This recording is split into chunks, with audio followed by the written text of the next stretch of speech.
আসলে আজকে কিন্তু আমি তামিমকে দেখে ভয় পেয়ে গেছিলাম, প্রচন্ড প্রচন্ড ভয় পেয়ে গেছিলাম। কারণ তামিম প্রথমে একবার হাসপাতালে ভর্তি হয় এবং হাসপাতালে ভর্তি হওয়ার পরে সে উন্নত চিকিৎসার জন্য হয়তো বা কাউকে বলে যে এয়ার অ্যাম্বুলেন্সের ব্যবস্থা করতে, কিন্তু এখানকার ডাক্তাররা বললো যে তামিমের অবস্থা খুব খারাপ, তামিম আপনি যেন না। কিন্তু তামিম নিজের ইচ্ছাকৃতভাবে বলছে না, আমি এখানে আর চিকিৎসা করবো না, আমি চলে যাব। সে আর একটা অ্যাম্বুলেন্সে করে বিকেএসপিতে যায়। এয়ার অ্যাম্বুলেন্সে আমরা তাকে তুলতে পারি নাই ওই সময়, ওই মুহূর্তে তার পালস ছিল না। এবং আমাদের সাথে দেবু ছিল ম্যাচ রেফারি, ডাক্তার স্বামী ছিলেন এবং এখানকার একজন ডাক্তার ছিলেন।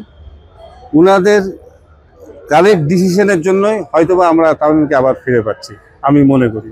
আমি আশাবাদী যে তামিম আমাদের মাঝে আবার ফিরে আসবে। পরবর্তীতে তামিমের পরিবার আসছে, তামিমের ওয়াইফ আছে, তার মা আসছে, নাফিজ ইকবাল আসছেন, আর একজন ভদ্রলোক আসছেন, আমি হয়তো ওনাকে চিনি না।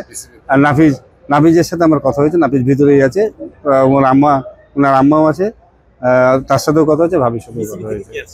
বিসিবি থেকে এই মুহূর্তে সুজন ভাই আসছে, ফাইন স্যার আসছে, তারপরে আরো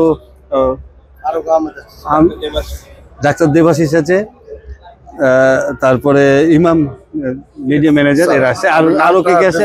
আমি Montu Dutta, chief coach cricket, BKSP. আমরা চেষ্টা করেছি আমাদের বিকেএসপি থেকে যতটুকু হেল্প করা যায়।